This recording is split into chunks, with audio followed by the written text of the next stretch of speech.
Bien, bonjour à toutes et à tous. Donc la conférence que je vais vous présenter aujourd'hui s'intitule en effet La métamorphose de l'école. En fait, c'est une façon pour moi de vous présenter un petit peu ce que l'on appelle la forme scolaire. Et j'interviendrai dans 4 parties. Tout d'abord, la forme scolaire en tant que telle. Ensuite, je vous parlerai de ce que j'appelle la classe mutuelle. Ensuite, j'essaierai de voir avec vous 3 conditions qui sont importantes pour qui veut changer cette forme scolaire. Et puis après, il sera temps de conclure, la digestion sera terminée. Donc, sur cette première partie, la forme scolaire, déjà, ce qu'il faut savoir, c'est que la forme scolaire... Ah oui, alors ça va être très dur pour le cadreur, parce que moi je bouge beaucoup, donc il va falloir se concentrer sur le son, malheureusement. La forme scolaire, déjà, c'est une relation sociale, parce que c'est Guy Vincent qui l'a instituée dans les années 1980. C'est un sociologue, donc lui, il s'est vraiment intéressé à l'aspect social. C'est une relation sociale, donc entre...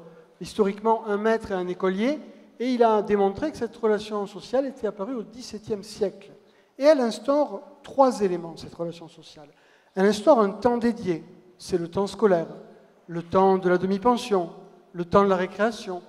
Elle instaure aussi un espace spécifique, c'est avec le gymnase, la salle de classe, ou la cour de récréation par exemple. Et puis, 3e élément, ce sont les règles.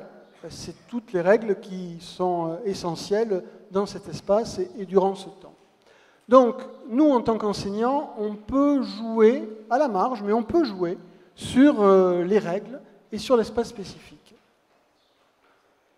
Alors, je vais vous montrer quelques photos de famille. Donc, ça, c'est une photo d'une salle de classe dans les années 50. Alors, c'est très intéressant, ce style de photo, parce qu'on peut dire beaucoup de choses sur cette photo. Regardez déjà la position de cet élève, là, vous voyez ? Mémorisez bien cette position parce que vous allez la voir, ça va être vraiment le fil rouge de mon intervention. Autre élément intéressant, c'est le maître ici. Mémorisez sa position aussi. Les bras dans le dos et au fond de la classe. Non pas que cela soit sa position habituelle, mais il est là parce que sinon il ne serait pas sur la photo. C'est uniquement pour ça qu'il est au fond de la classe. Et que systématiquement, quand vous voyez des photos de salle de classe, vous avez le maître, comme ça, au fond de la classe, pour être sur la photo. Un autre élément intéressant, ici, vous voyez, on a la chaire du maître, le bureau du maître. On devine qu'il est surélevé sur une estrade, de façon à ce que le maître puisse voir et être vu. Une autre photo, enfin pas une photo, là c'est une gravure, XVIIe siècle, regardez le bureau, j'ai même l'impression que c'est le même. XVIIe siècle, on retrouve les mêmes invariants, les élèves qui sont penchés sur leur table, le maître en hauteur qui surveille. Années 50 dans le sud de la France, une école de filles, eh bien, on retrouve la même logique, des élèves assis, mobiles et silencieux. Là, on est au Japon, dans les années 2000. Alors, la coiffure est la même ici, vous voyez, mais c'est vraiment le hasard. Mais à part la coiffure, vous constaterez que l'organisation de la salle de classe, il y a 50 ans d'écart entre ces photos. La salle de classe n'a pas du tout évolué. D'ailleurs, il n'y a pas de numérique ici, vous voyez. On retrouve encore au Japon le bureau du maître qui est un petit peu surélevé. Alors là, plus proche de nous, ça doit rappeler des souvenirs à certains d'entre vous peut-être. Les couleurs, hein, moi je crois que j'avais un pull comme ça, là, un peu ridicule. Années 70, regardez, là vous avez reconnu les années 70. Hein. Regardez la position de l'élève. C'est toujours la même position, les élèves très sérieux. Puis plus on va vers le fond, vers le radiateur, là on est déjà un peu plus cool.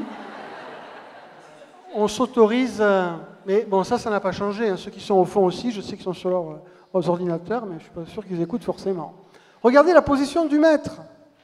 Exactement la même que celle des années 50. Vous êtes tous enseignants, vous savez très bien que le maître, pour être ici, il a dû se frayer un sacré passage.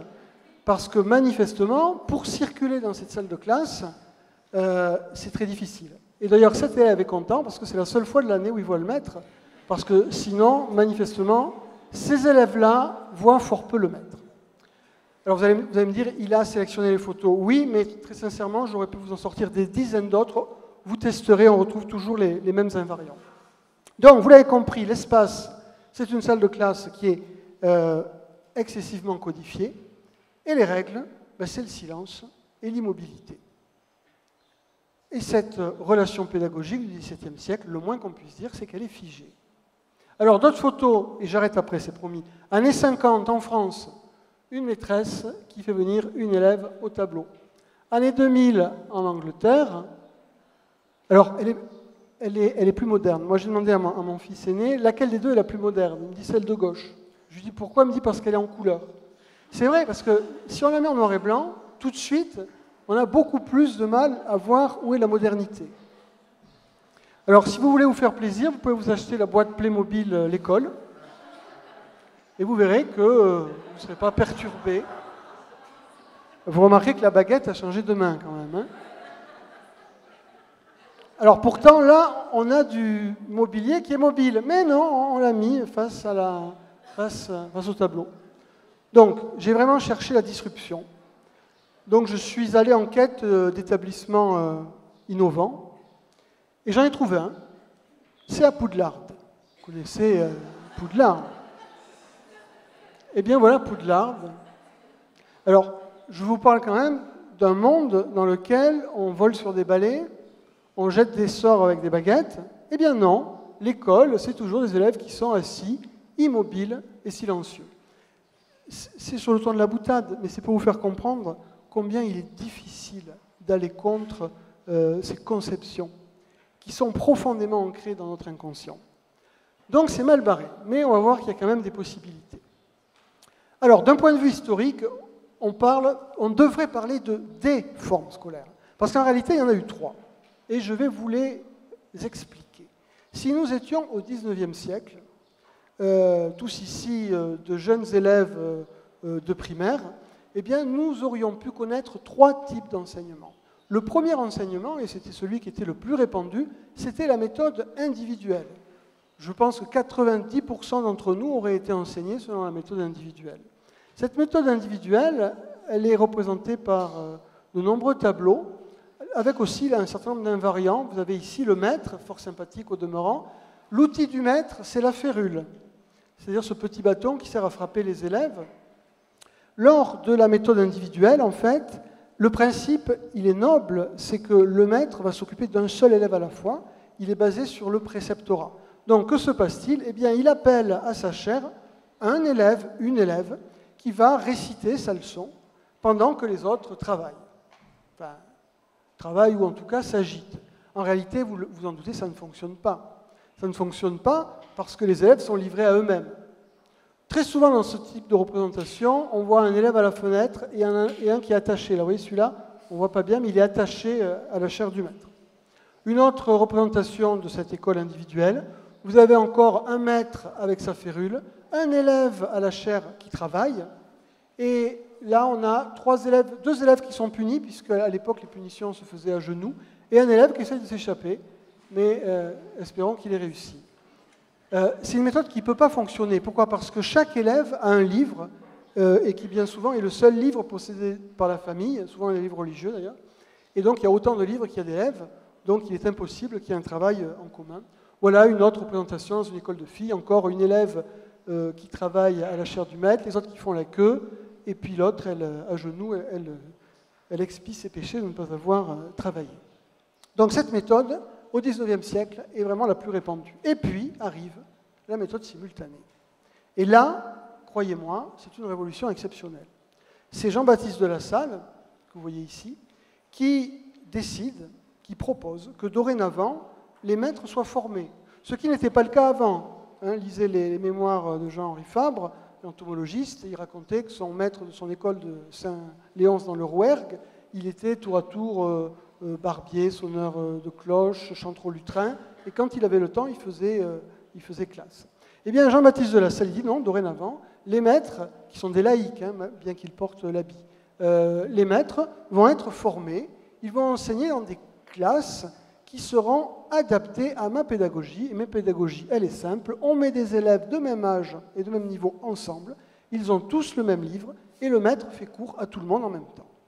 Et ça, croyez-moi, ça fonctionne. Et donc, du coup, d'un seul coup, on apprend des choses à l'école.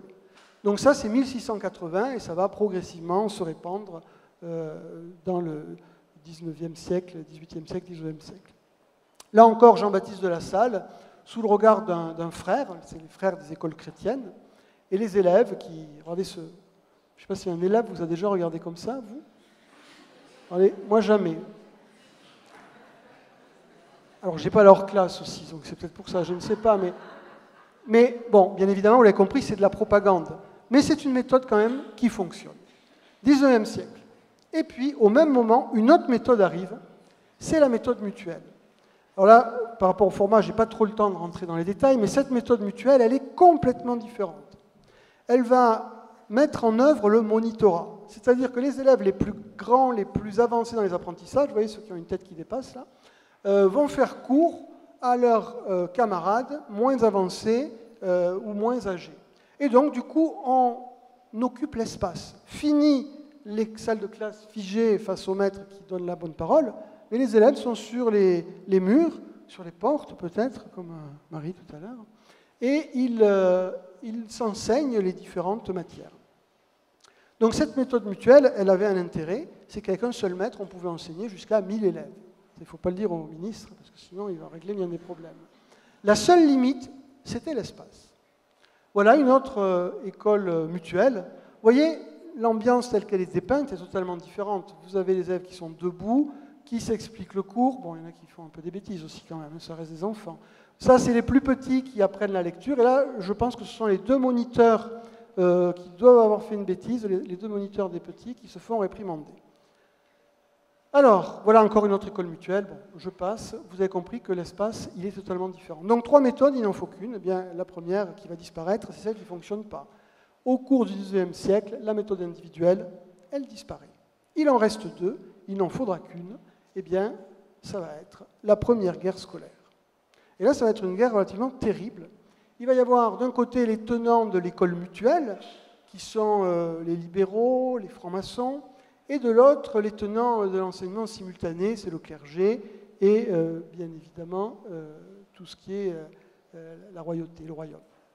Alors, regardez cette eau-forte de 1825, elle est très intéressante, propagande là encore. Vous avez des frères des écoles chrétiennes, que l'on reconnaît avec leur long manteau et leur tricorne, qui, se faisant aider par un royaliste, un ultra, qu'on reconnaît à son catogan et à sa redingote, essayent de déceler le panneau enseignement mutuel. Et vous voyez ici en haut fiers les élèves de l'enseignement mutuel par rapport aux élèves malingres de l'enseignement simultané. Eh bien, que se passe-t-il? Une corde rompt, un frère tombe au sol et sous sa soutane, il y a une écrevisse. Ouais, là, ça fait toujours un flop quand je dis ça, mais... Est-ce qu'il n'y a pas un prof d'SVT pour m'aider, là? Une écrevisse. Pas un prof d'SVT, une écrevisse. Une écrevisse. Une écrevisse, c'est un animal à locomotion rétrograde. Ça marche en arrière. Donc, à l'époque, la pire des insultes, c'était de traiter de quelqu'un d'écrevisse, parce que ça voulait dire rétrograde. Donc, le fait de mettre une écrevisse sous la soutane voulait dire que cette méthode était totalement rétrograde. Et donc, ça a été une époque assez violente, avec des mots assez forts. Hein. Le syndrome Gilles de la Tourette a été pas mal utilisé. Et notamment, il y a eu des petits pamphlets. J'écoute mal un sot qui veut que je le craigne, et je sais beaucoup mieux ce qu'un ami m'enseigne. Ça, c'est un certain Hugo qui a écrit ça. C'est Victor Hugo, 1819. Son premier écrit. Tout ce qui était intellectuel avait pris fait et cause pour l'enseignement mutuel. Et donc, bien évidemment, on a gardé l'enseignement simultané. Cet enseignement simultané, il a été gardé parce que François Guizot, en 1833, notre ministre de l'Instruction publique, a décidé que ça devait être la méthode de référence.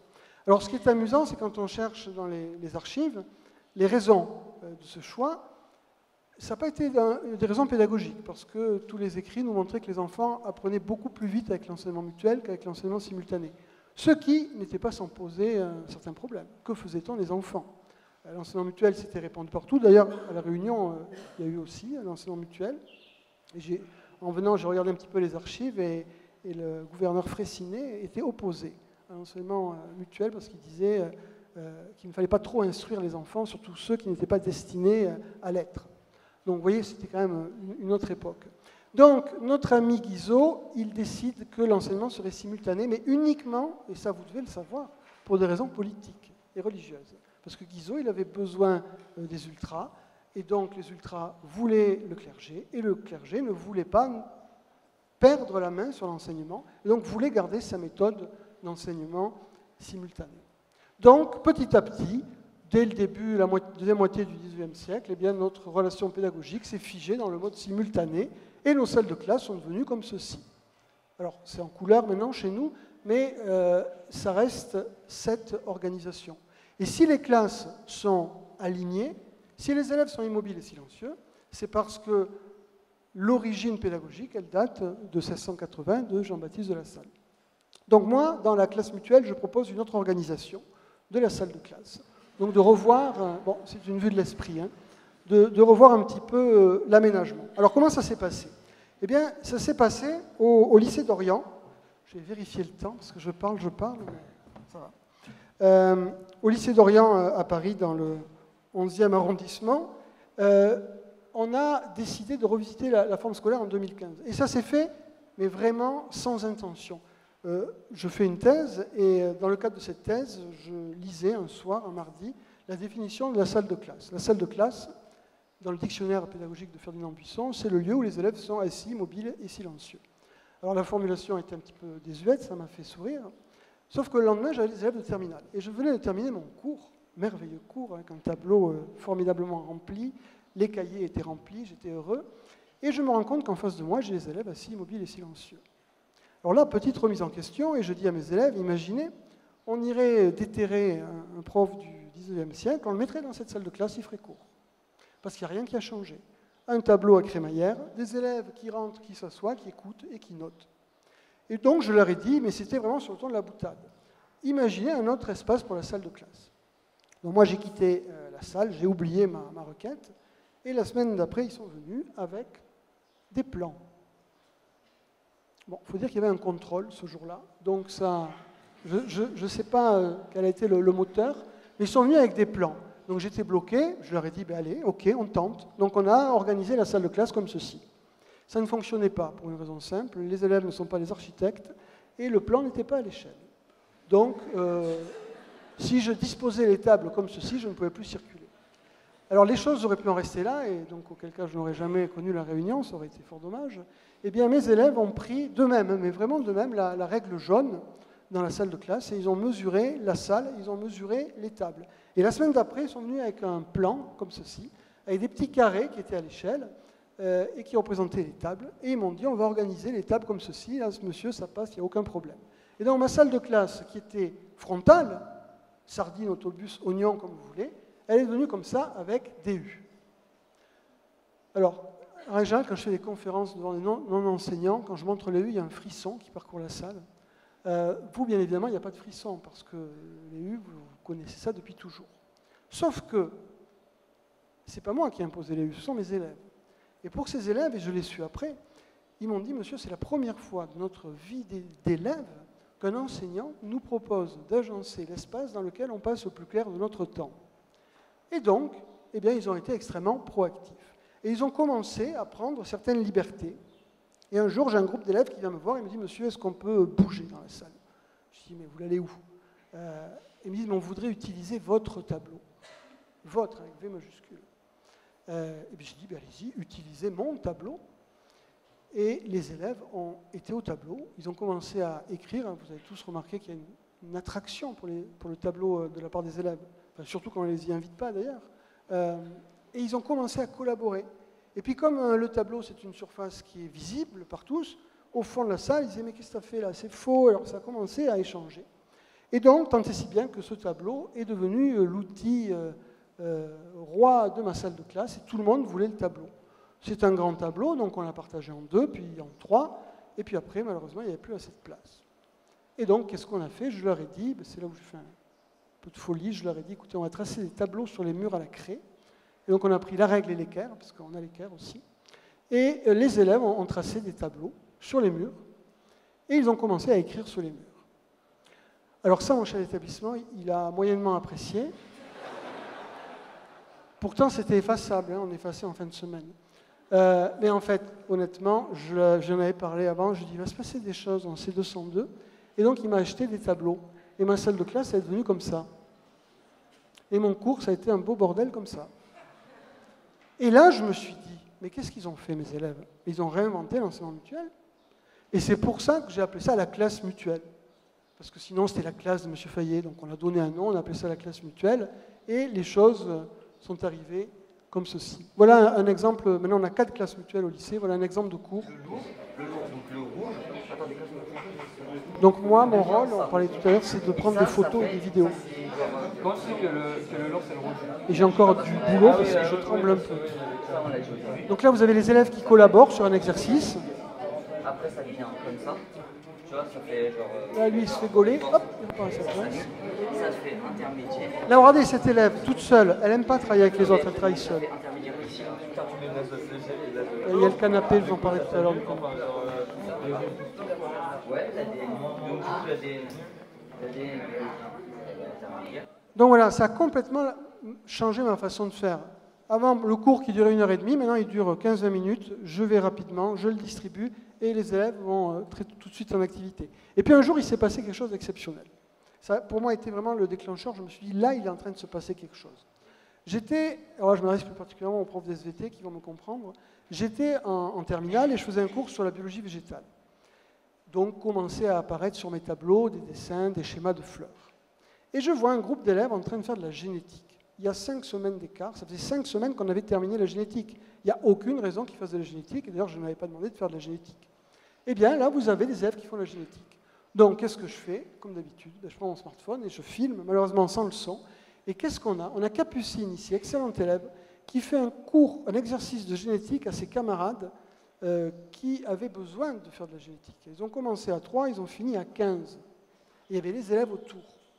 Et là, je me suis dit, mais c'est ça, c'est pour ça que j'enseigne, c'est pour voir des choses comme ça. C'est pour que les élèves prennent ce dont ils ont besoin au moment où ils en ont besoin. C'est ce qu'on appelle l'équité. Et c'est différent, l'équité, de l'égalité. On pourra en reparler tout à l'heure si vous voulez. Et donc là, je me suis dit, voilà, cette façon de faire, où on libère quelque part le carcan de l'école, permet aux élèves de prendre ce dont ils ont besoin.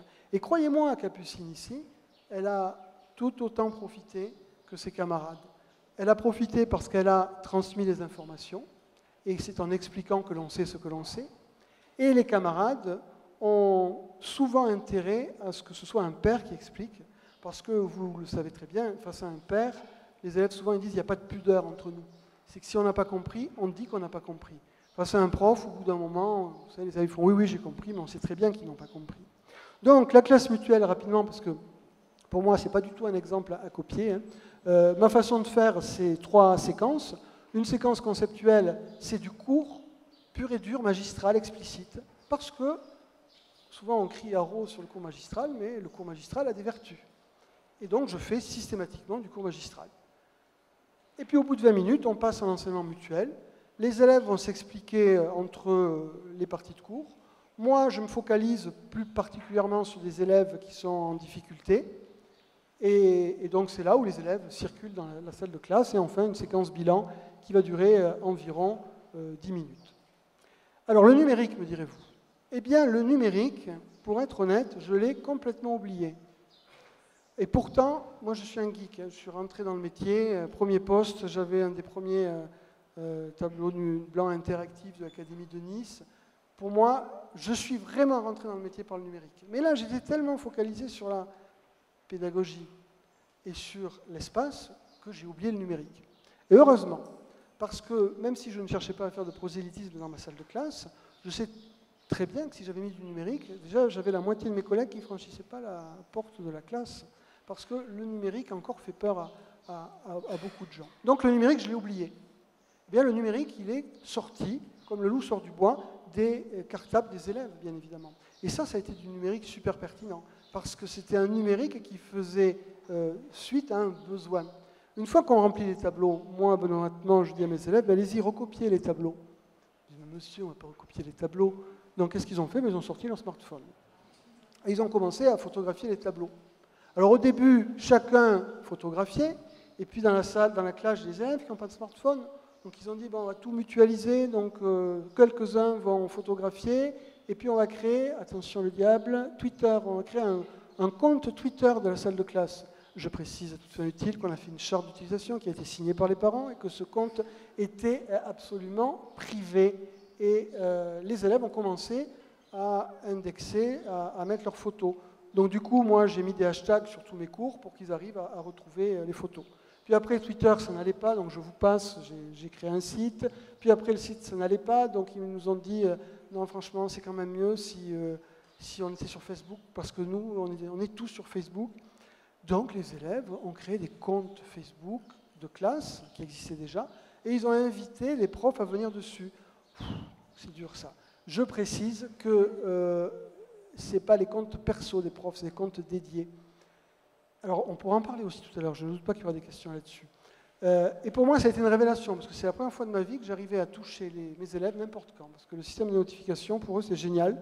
Là, maintenant, je peux m'arrêter, j'envoie un QCM, ils sont en cours d'histoire, ils vont répondre à mon QCM, sans difficulté. Alors, les réseaux sociaux, c'est bien, par contre, il faut savoir mettre des limites et dire stop, et ne pas non plus aller trop loin. Donc là, maintenant, on est plutôt sur Messenger. Donc là, vous voyez, c'est des photos qu'ils ont prises en classe. Et ils échangent avec les collègues, la collègue de physique. Il y a autant d'harmoniques qu'il y a de pics sur le spectre en fréquence. Et le premier de ces pics est le fondamental. Enfin, moi, ça ne me parle pas, mais apparemment, pour les élèves, c'était assez signifiant. Alors, les 3 conditions. Eh bien, pour moi, il y a vraiment 3 conditions essentielles pour qui veut modifier, métamorphoser l'école. La première condition, ce n'est pas un ordre à suivre.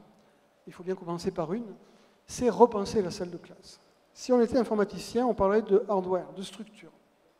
Ça, c'est essentiel. Parce que vous l'avez compris, cette salle de classe, elle n'a pas évolué depuis fort longtemps. La deuxième condition, c'est repenser les règles. Et si on était informaticien, on parlerait de software, le logiciel pédagogique. Et aujourd'hui, on est face à un dilemme, c'est qu'en haut de nous, enfin pas trop non plus, mais en haut de nous, on nous enjoint à changer le logiciel. Faites tourner de nouveaux logiciels, mais nos machines sont très vieilles. Et c'est un petit peu, aujourd'hui, en tout cas ça évolue. Essayez de mettre du numérique sur une structure pensée pour le 19e siècle, ça ne fonctionne pas. Essayez de faire tourner Windows 10 sur un ZX81, ça ne fonctionnera pas. Donc, changer le logiciel, oui, mais moi je veux de nouvelles machines. Je commence à être entendu.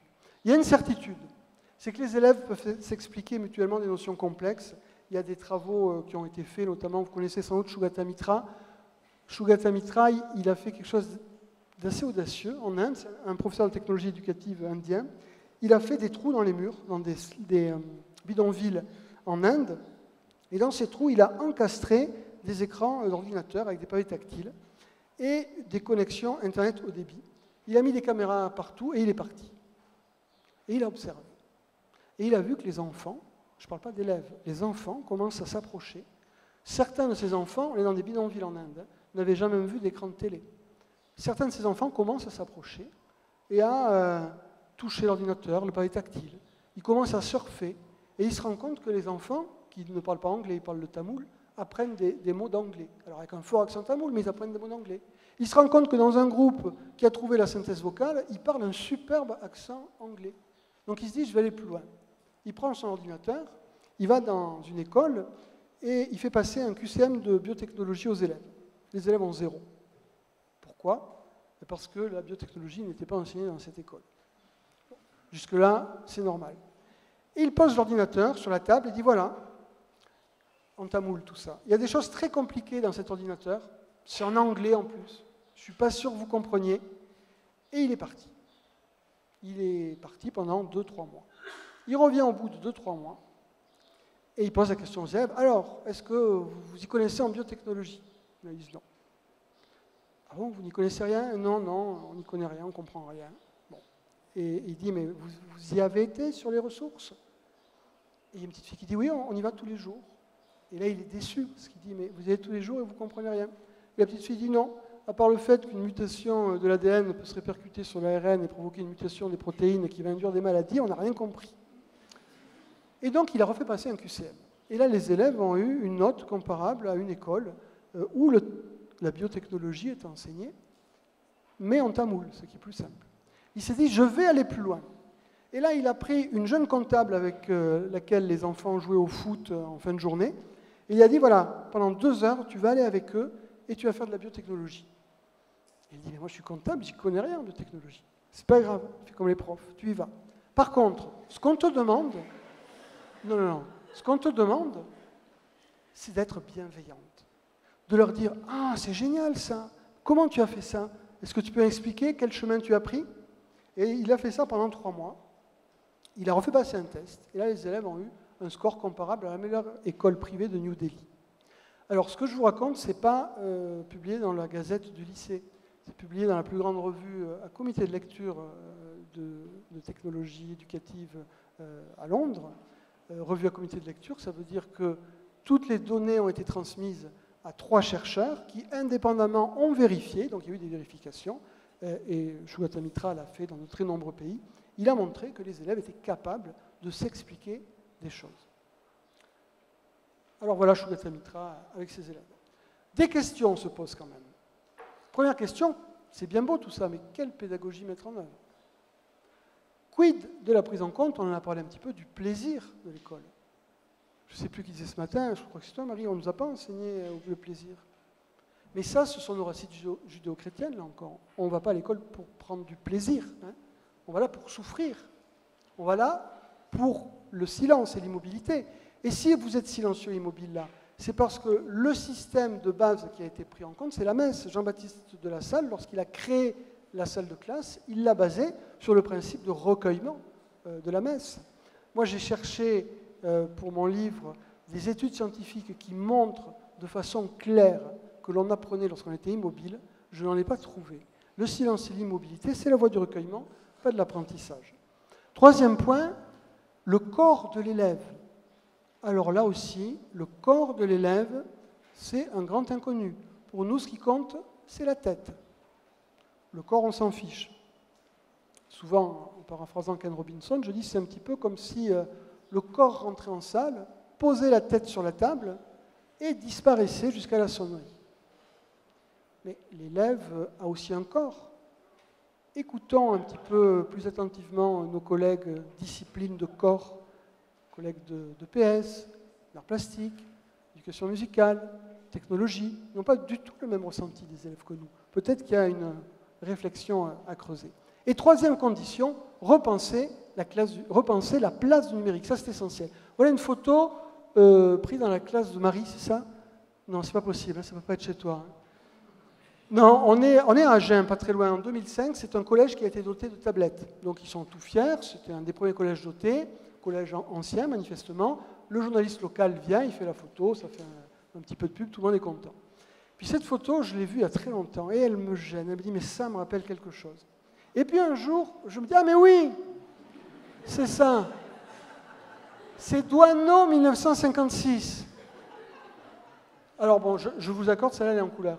Mais vous voyez, bon, la position de l'élève, la salle de classe, et là je me suis dit, mais c'est quand même terrible, parce que ça veut dire qu'on imagine le présent de l'école comme une simple numérisation du passé. C'est un petit peu comme si on remplaçait les ardoises par des tablettes, sans, alors pas chez Marie, hein, sans rien changer autour. Et ça ne peut pas fonctionner. Alors, et pourtant c'est vers l'école va vers cette façon de concevoir le monde. Regardez l'équipement numérique, et c'est très bien. Hein, les terminals mobiles, ça passe de 0 à 5 sur la période 2005-2014. Tout terminaux, ça s'est multiplié par 2. Les vidéoprojecteurs sur la période 2005-2014, au collège, passent de 5 à 30. Les TNI sont multipliés par 10. Donc il y a un effort vers un accès au numérique. Et dans le même temps, alors ça c'est embêtant parce que les résultats PISA baissent. Alors je vais vous raconter une petite histoire. Je ne vous dis pas si elle est vraie, je ne vous dis pas si des profs que je vais citer ont participé et sont ici. C'est dans une salle des profs, vous avez ces 3 graphiques qui sont affichés. Et il y a un premier prof qui arrive et qui dit « Mais il faut que les collectivités arrêtent immédiatement d'investir dans le numérique. Parce que plus on investit dans le numérique, plus les résultats des élèves baissent. » Je ne dirai pas la discipline de ce collègue. Et là, un prof à côté dit « Mais non, Marcel, tu ne connais rien. Il n'y a aucune corrélation entre l'accès aux terminaux numériques, au numérique, et les résultats des élèves, ce qui est vrai. » Et donc là, il y a un troisième prof qui dit « Mais alors pourquoi on n'investit pas plutôt dans ce qui fait réussir les élèves ?» Alors cette question, je l'ai posée devant les présidents de région. Ils ont goûté moyennement. Ils réfléchissent encore, en fait. Alors, pour conclure, parce qu'il me faut conclure, là je ne sais plus où on en est, mais je sais que le temps est extrêmement compté. Ça va, je vais y arriver. Pour conclure, l'école, elle est historiquement structurée sur 3 piliers. Le premier pilier, c'est le pilier moral, vous l'avez compris. C'est Jean-Baptiste de La Salle, c'est l'Église. Le deuxième pilier, c'est un pilier économique et social. Là, je ne peux pas le développer, mais c'est le taylorisme. On a une école qui est sur on a une administration qui est sur un modèle absolument tayloriste. Et un troisième pilier, c'est le pilier sociétal. Et ça, Foucault en a parlé mieux que moi. L'école, elle est sur le principe de la prison. Relisez, surveiller et punir, et vous verrez des similitudes. Alors, vous me direz 3 piliers pour soutenir un tel édifice, ce n'est pas très sérieux. Non, il y en a un quatrième, c'est nous, bien évidemment. Ce sont les enseignants, et je dirais quelque part, ce sont les enseignants qui tiennent la maison. Alors, le futur. Eh bien, avant de venir, j'ai consulté un oracle de métropole. On en a parlé tout à l'heure de cet oracle. Et je lui ai dit « École du futur ». Alors, c'est un oracle qui ne s'embarrasse pas de grammaire. Donc, je suis allé sur Google et j'ai tapé « École du futur ». Et si vous allez sur Google et que vous tapez « École du futur », vous allez avoir cette image. Je vous mets au défi, pas maintenant, hein, tout à l'heure pendant la conférence qui est après moi avec Philippe, mais pas pour moi. Je vous mets au défi d'aller sur Google ou n'importe quel autre moteur de recherche, et de ne pas trouver dans les premiers... Non, mais pas maintenant, madame, j'ai dit, là. Vous voyez? Et de ne pas trouver cette image dans les premières occurrences. Et c'est pas moi qui l'ai mise. Hein. Alors, que nous dit l'oracle sur l'école du futur? Eh bien, c'est une école où les élèves ont cette position là dont je vous ai parlé, hein, vous voyez, c'est là, on la retrouve, hein, où chaque élève a son terminal mobile, ils sont assis, immobiles, on les devine silencieux, face à un prof, avec un tableau magistral, et manifestement, je pense que c'est son tableau, je ne sais pas pourquoi, mais je n'ai pas l'impression que les élèves l'utilisent souvent. Et le prof fait cours. Voilà l'école du futur. C'est donc quand même un petit peu inquiétant, parce que Shugata Mitra nous a montré que pour que les élèves apprennent, et tu l'as dit aussi, Marie, il faut qu'ils soient plusieurs autour d'un même terminal. Et il l'a dit, j'ai fait la même expérience avec autant d'ordinateurs que d'élèves, il ne se passe rien. Parce qu'il n'y a pas d'échange, il n'y a pas de collaboration. Essayons de remonter encore le temps, et je vous propose d'aller voir l'exposition universelle de Paris, la deuxième, 1899, et on a demandé à Jean-Marc Côté d'imaginer le futur. En l'an 2000, que serait l'école? Alors, visionnaire, hein, Jean-Marc Côté, pas pour tout, parce que si vous regardez, vous verrez qu'il a imaginé des avions qui battaient les ailes, il a imaginé des aspirateurs qui allaient avec des ailes aspirer les toiles d'araignée au niveau des murs, et il a imaginé l'école comme ça. Il a imaginé que dans l'an 2000, les élèves seraient assis, regardez la position, hein, c'est la même, hein. Les tables, regardez, c'est les mêmes. Ce qui change, c'est la prise de vue. Là, il est face et l'autre, c'est de derrière. Il a imaginé que l'école serait un lieu où les élèves sont assis, immobiles et silencieux, isolés par la technique, puisque chacun reçoit l'information individuellement. Technologie, dirions-nous aujourd'hui, c'est Wikipédia en fait. Hein. Et les élèves ne pourraient pas échanger. Ce qui me fait dire que Google envisage le futur comme étant une simple numérisation du présent, et j'irai plus loin, comme étant une simple numérisation du passé. Ce qui veut dire que ce n'est pas gagné. Alors, quand même, on va terminer sur un aspect positif. Des chercheurs néerlandais ont investigué les grands référentiels internationaux, et ils ont essayé de retirer des invariants sur ce que doivent être les compétences enseignées au XXIe siècle. Et donc, ils ont listé un certain nombre de référentiels, UNESCO, OCDE, c'est quand même des gens intelligents qui réfléchissent, hein, et ils ont trouvé que 5 compétences revenaient dans tous les référentiels. Ces 5 compétences sont la collaboration, la communication, les compétences liées aux technologies, les habiletés sociales et culturelles et la citoyenneté. Donc, ma question, est-ce que c'est cette école-là qui nous amène vers ces 5 compétences? Est-ce que c'est celle-là? Est-ce que finalement Freinet, au début du XXe siècle, n'était pas déjà dans les clous? Ou est-ce que, ma foi, est-ce que ce n'est pas une autre? Est-ce que ce n'est pas à chaque enseignant, ici, de prendre, pour refiler la métaphore gastronomique, les ingrédients de telle ou telle pédagogie, que ce soit en classe inversée, en classe mutuelle ou en classe ce que vous voulez, et fasse sa propre sauce, sa propre cuisine pédagogique. Je pense que la solution est là. Et pour conclure, ce que je vous dirais, c'est que depuis que je suis arrivé, j'ai acquis une certaine certitude, c'est qu'on mangeait très bien à La Réunion. Voilà. Je vous remercie.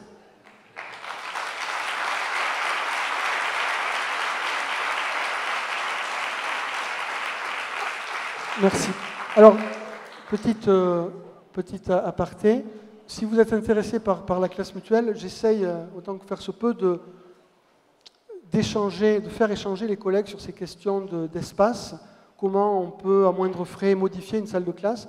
Donc on vient de créer un forum qu'on a appelé forum.classemutuelle.fr, qui met en contact des professeurs des écoles, des professeurs de collège, de lycée, qui échangent sur ces questions de pédagogie et d'espace.